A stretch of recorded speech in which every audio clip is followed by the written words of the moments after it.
پہلے محنت زندہ ہوگی پھر دین زندہ ہوگا، لیکن ہر محنت سے دین زندہ نہیں ہوگا۔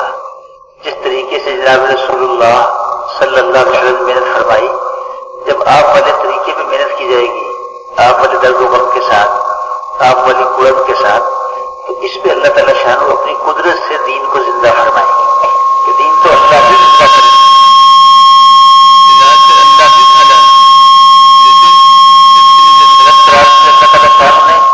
جناب رسول اللہ صلی اللہ علیہ وسلم والی مبارک محنت آپ ہی کے طریقے پہ، آپ والے درد و غم کے ساتھ، فکر کے ساتھ۔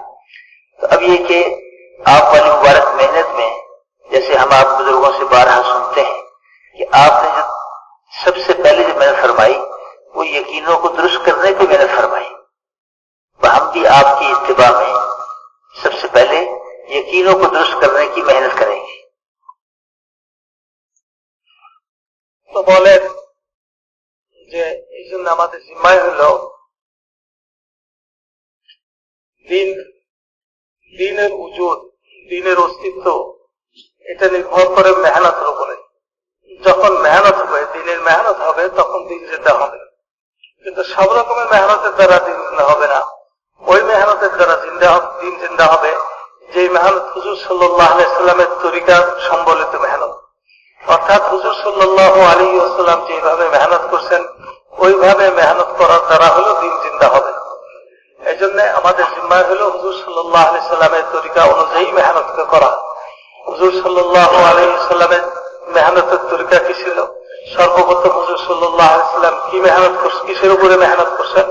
হুজুর সাল্লাল্লাহু আলাইহি ওয়াসাল্লামের সর্বপ্রথমের মেহনত ছিল ইয়াকিনকে ঠিক করার মেহনত, ইয়াকিনকে ঠিক করার মেহনত। এই জন্য আমাদের সকলের জিম্মায়ও প্রথমে আমাদের ইয়াকিন ঠিক হয়ে যায়, ইয়াকিন দুরুস্ত হয়ে যায়, আল্লাহ তাআলার জাতের উপরে ইয়াকিন, আল্লাহ তাআলার কুদরতের উপরে ইয়াকিন আমাদের জমে যায়, বসে যায়। এটার জন্য এখান থেকে আমাদের মেহনতকে শুরু করতে হবে। اس کلمے والے یقین اس کی حیثیت دین میں ایسی ہے جیسے کہ ذمہ داری کے لیے زمین کی حیثیت ہے۔ ایک آدمی زراعت کرنا چاہتا ہے تو بنیادی چیز زمین ہے، اس کے ساتھ چند چیزیں اور چاہیے محنت کرنے کے لیے، لیکن اگر کسی کے پاس زمین نہیں تو وہ زراعت کا منصوبہ تو نہیں بنا سکتا۔ ایسے ہی پورا دین وجود میں آ جائے تو اس کے لیے سب سے پہلے ہمیں اس کلمے والے یقین کو حاصل کرنے پہ محنت کرنی پڑے گی۔ جب جتنا یہ زمین تیار ہوتی چلی جائے گی اتنا اس میں استعداد پیدا ہوگی پھر ہر چیز کو لینے کی، ہر چیز کے اگانے کی۔ تو سب سے پہلی محنت وہ یقینوں کو درست کرنے کی ہے، اور یقینوں کو درست کرنے سے کیا مراد ہے کہ ہمارے دلوں سے اللہ کے علاوہ جو کچھ ہے اس سب کا یقین نکلتا چلا جائے، اس لیے کہ اللہ تعالیٰ شان و خالق ہے، اللہ تعالیٰ جو کچھ ہے سب مخلوق ہے، اور وہ اللہ تعالیٰ نے پیدا فرمائی تو وجود میں آئی۔ اگر اللہ تعالیٰ پیدا نہ فرماتے تو کوئی مخلوق خود سے وجود میں آ بھی نہیں سکتی تھی۔ یہ آسمان، زمین اور جو کچھ اس کے اندر ہے، اور جو کچھ زمینوں کے نیچے ہے، جو کچھ پانیوں کی تہوں میں ہے، جو کچھ آسمانوں سے اوپر ہے، جو چیز جس شکل میں ہے وہ سب اللہ کے پیدا کرنے سے پیدا ہوئی اور وجود میں آئی۔ اگر اللہ تعالیٰ نہ چاہتے تو خود سے وجود میں آ بھی نہیں سکتی تھی۔ کیسی عجیب بات ہے کہ جو کچھ اللہ نے پیدا کیا اس کے ساتھ ہونے سے ہمیں اطمینان ہو جاتا ہے کہ ہمارا کام بن جائے گا، ہماری ضرورت پوری ہو جائے گی۔ اور وہ اللہ جس نے سب کچھ پیدا کیا اور اس کے ساتھ ہونے سے ہماری ضرورتیں پوری ہوں گی، ہمارے کام بنیں گے، ہمارے مسئلے حل ہوں گے۔ آج یہ چیز دلوں سے نکلی ہوئی ہے۔ تو محترم بزرگوں، دوستوں، سب سے پہلے ہمیں اس پہ محنت کرنی پڑے گی کہ اللہ کے علاوہ جو کچھ ہے اس سے ہونے کا یقین ہمارے دلوں سے نکلتا چلا جائے، اور ایک اللہ پاک کی ذات عالی سے ہر حال میں اور سب کچھ ہو جانے کا یقین ہمارے دلوں میں آتا چلا جائے۔ তো বলেন যে হুজুর সাল্লাল্লাহু আলাইহি ওয়াসাল্লামের মেহনত সর্বপ্রথম ছিল ইয়াকিনকে ঠিক করার মেহনত। সালমান আর ইয়াকিন আমাদের দিলের মধ্যে পয়দা হয়ে যায়। যেমনি ভাবে মিসাল স্বরূপ বলা যায় যে কোন মানুষের যদি কলমাওয়ালা ইয়াকিন ঠিক না হয় তা বাকি দিন পুরো দিন তার ভিতরে আসার কোনো সুযোগ নাই। যেমনি ভাবে কোনো মানুষ যদি ক্ষেত খামার করতে চায়, ফসল উৎপাদন করতে চায়, শাকসবজি উৎপাদন করতে চায়, তাহলে তার জন্য সর্বপ্রথম জরুরি যে জিনিসটা হবে, সর্বপ্রথম প্রয়োজনীয় যে জিনিসটার প্রয়োজন দেখা দিবে সেটা হলো জমিনে কিছু জায়গা জমি লাগবে। তার জায়গা জমি যদি না থাকে তাহলে সে ফসল উৎপাদন করবে কোথায়? যেন সর্বপ্রথম জরুরি জিনিস হলো জমিন, জায়গা। যখন নাকি জমিন হয়ে যাবে, কিছু জমিন তার হস্তগত হবে, কিছু জমিন সে পাবে, আর জমিনের উপরে সঠিকভাবে সে মেহনত করবে, তখন বিভিন্ন রকমের গাছপালা, ফলমূল, ফসলাদি এগুলা উৎপাদন হতে থাকবে।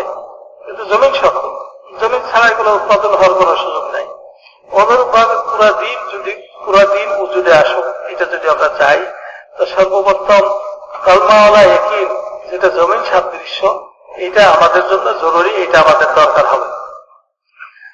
বলেন যে বর্তমানে তো আমরা সকলেই একটা জিনিসের উপরে আমাদের সকলেরই ধারণা, যেটা যদি হয়ে যায় তাহলে আমার সমস্ত জরুরত পুরো হয়ে যাবে, কাম হয়ে যাবে, কামিয়াব হয়ে যাব। সেটা হলো যে চিজ আসবাব বস্তু। অথচ এই চিজ আসবাব বস্তু এই সবই আল্লাহ তাআলার মাখলুক। শুধু এগুলোর না, আসমান এবং আসমানের নিচে, জমিন এবং জমিনের নিচে, পানি এবং পানির নিচে, এবং পানির উপরে, আসমানের নিচে, জমিনের উপরে যা কিছু আছে সবই হলো মাখলুক, মানে আল্লাহ তাআলার বানানো।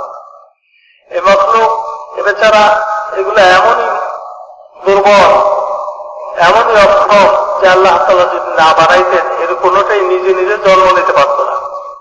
মাখলুক বলা হয়েছে এই জন্যই যে আল্লাহ তাআলার সৃষ্টি, আল্লাহ তাআলা সৃষ্টি করছেন, তাই তারা অস্তিত্বের রূপ ধারণ করছে, আমরা দেখতেছি। যদি আল্লাহ তাআলা সৃষ্টি না করতেন তাদের অস্তিত্বের কল্পনাও করা যেত না, আর আমরা এগুলো দেখতেও পারতাম না। কিন্তু আমাদের দুর্ভাগ্যবশত, আমাদের দুর্ভাগ্য যে আমরা এটার পিছনে এমন ভাবে আমরা পড়ছি, আর এমন বিশ্বাস আমাদের অন্তরের মধ্যে হয়েছে যে এটা যদি হয়ে যায়, অমক মাখলুক যদি আমি পেয়ে যাই, তখন আমার কাম হয়ে যাবে। মেরে মোহতারাম দোস্তর বুজুর্গ, যেটা নিজেই এমন মহতাজ, এমন দুর্বল, যে নিজে নিজে জন্ম নিতে পারে না, আল্লাহ তাআলা জন্ম দেবেন এর উপরে সে নির্ভরশীল, তাহলে তার দ্বারা আমার কাম কি করে হবে? আর যে মখলুকের দ্বারা আমার কাম হয়ে যাবে বলে চিন্তা করতেছি, তাহলে যে আল্লাহ তাআলা এই মখলুককে বানাইলেন, তার উপরে যদি আমার একদিন সহি হয়ে যায়, তার সাথে যদি আমার তাল্লুক পয়দা হয়ে যায়, তাইলে আমার কামটা কেমন হবে? তো মেরে মোহতারাম দোস্ত বুজুর্গ, আমাদের দিলের মধ্যে থেকে এই কথাটা বের হয়ে গেছে যে আল্লাহ তাআলাই সব কিছু করেন, আল্লাহ তাআলা করতে পারেন, এই কথাটা আমাদের দিলের মধ্যে থেকে বের হয়ে গেছে। বরং মাখলুকের উপরই একই না বিশ্বাস আমাদের দিলের মধ্যে আসছে। এই জন্য কেউ যদি নিজের জীবনে দিনকে পরিপূর্ণভাবে আনতে চায়, সারা দুনিয়ার মানুষের মধ্যে দিন পরিপূর্ণভাবে আসুক, এটা যদি কেউ চায়, তাহলে তার জন্য জরুরি হল যে সে যেন ওই নবীওয়ালা তরিকা, যেটা ইয়াকিনকে ঠিক করার মেহনত, কলমাওয়ালা ইয়াকিনকে বানানোর মেহনত সে যেন করে। আমরা যখন ইয়াকিনকে ঠিক করার মেহনত করব, নবীওয়ালা তরিকাতে করব, এবং কলমাওয়ালা ইয়াকিন আমার দিলের মধ্যে আনার জন্য, মাখলুক থেকে না হওয়ার ইয়াকিন, খালেকের থেকে হওয়ার ইয়াকিন দিলের মধ্যে বসানোর জন্য যখন আপনার আমি চেষ্টা করব, মেরে মোহতারাম দোস্ত বুজুর্গ, তখন আমি নববী তরিকাতে নবীওয়ালা মেহনতকে শুরু করলাম, যেটা আমাদেরকে আস্তে আস্তে তাকমিলে দিন পরিপূর্ণ হওয়ার দিকে আমাদেরকে নিয়ে যাবে।